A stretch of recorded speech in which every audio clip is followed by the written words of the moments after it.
How were medical problems handled in your family growing up? Did anybody get medical care? Did women get medical care, professional medical care when they had children? What happened? No, a lot of them didn't. In fact, even today, they have midwives. And then, of course, when Reuben Allred, he delivered a lot of children. He was licensed, whatever. There was only 2 doctors in the state that had the same thing that he had.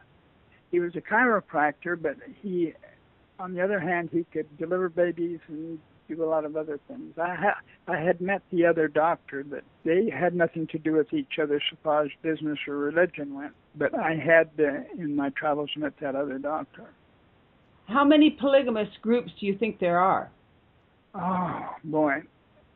Well, I call a group when half a dozen of them live in a sheltered area of some sort and up. Okay. But I would say, just offhand, there's 6 or 7 that I know of that all think the same way. Okay. And they're all the way from Canada into Mexico.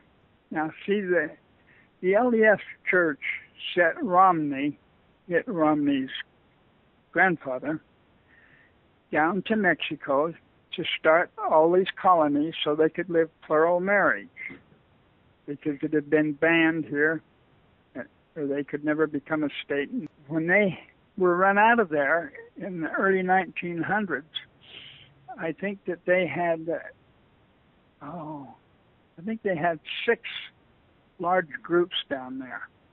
Anyway, they went down and really kind of took over, which caused a lot of trouble with the Mexicans. They went into the lumber business. They went into this and went into that. And the reason that they can do this is because they work among each other to get things going. Almost a communist type thing, if they're organized well. Then you get some of these people that break off and go somewhere else, because maybe they've had a little problem with somebody in the group or something like that. And I know with my father and his best friend lived close together out in Murray, Utah. Now, they associated with these other people, but they had the Zittings and the Barlows and so on and so forth. They'd occasionally go to a church all together, It wasn't every week or so on, but they would go, and so they all knew each other. Let me put it this way, a little bluntly. These groups are typical of a mafia family. They go out, and I've seen where they've gone way out of town, and I know in Holiday years ago, they bought up there in the sand hills up in there, and they got all this property dirt cheap. Well, then pretty soon real estate really boomed.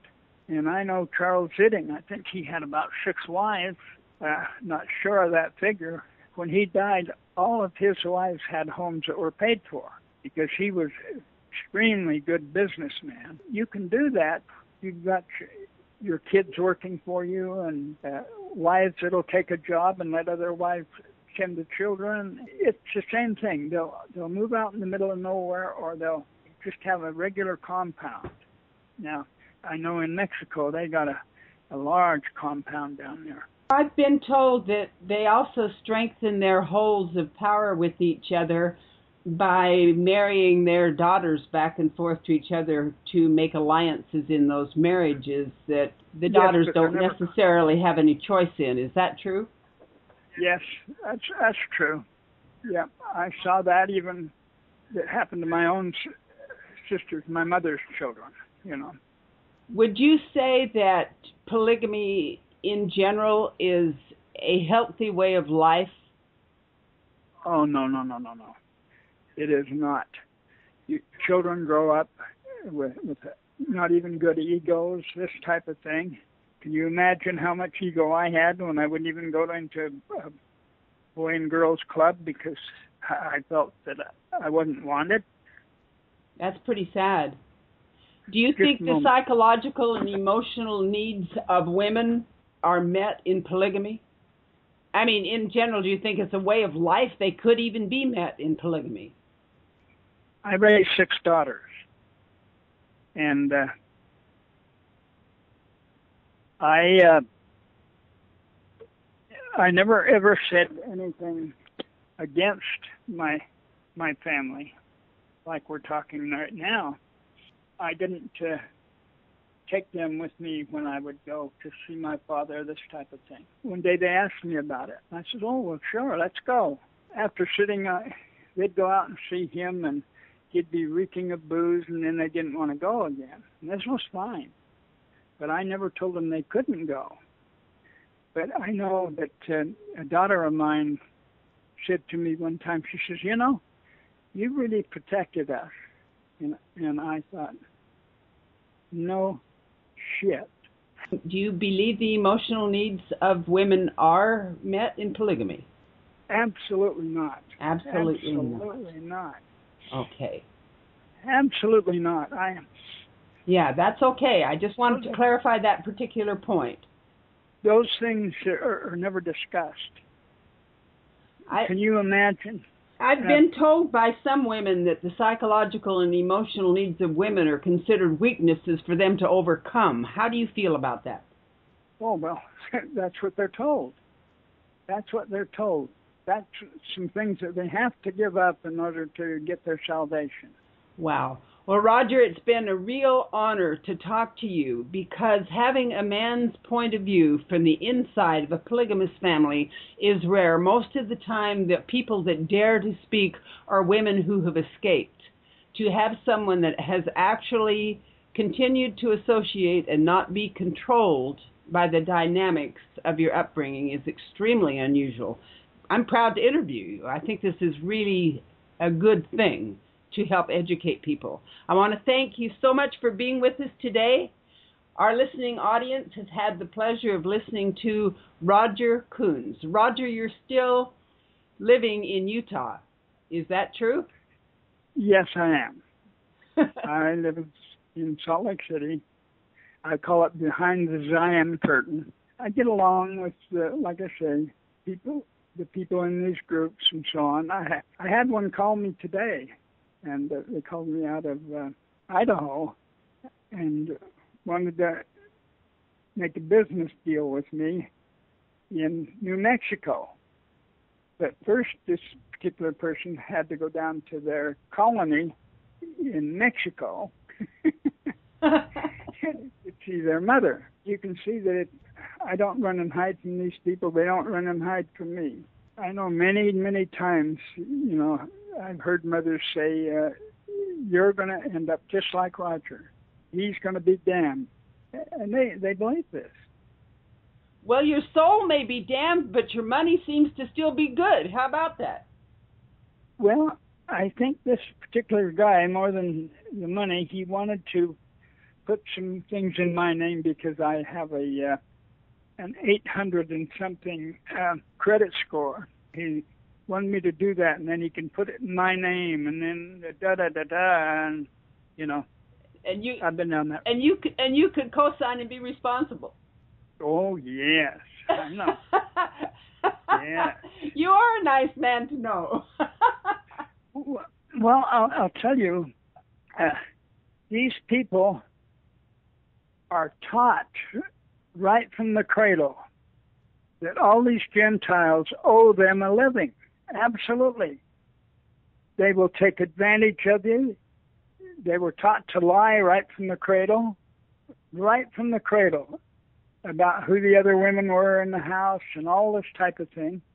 Like I said, they've been told what to do and what to say. But they will take advantage of everybody and anybody they can because that's the way they were taught. And I don't think people really realize how bad that is. Well, I don't think people realize that those people that are doing that, for them, it is physically, spiritually, and emotionally dangerous to do otherwise. Is that a correct statement? Well, I would say so, yeah. But here, you got to look at it like this. When the Mormons came here, it was the same way with them. You know, they wouldn't have anything to do with outsiders. And this is where the Mountain Meadow Massacre came in. There was three things that they were upset about.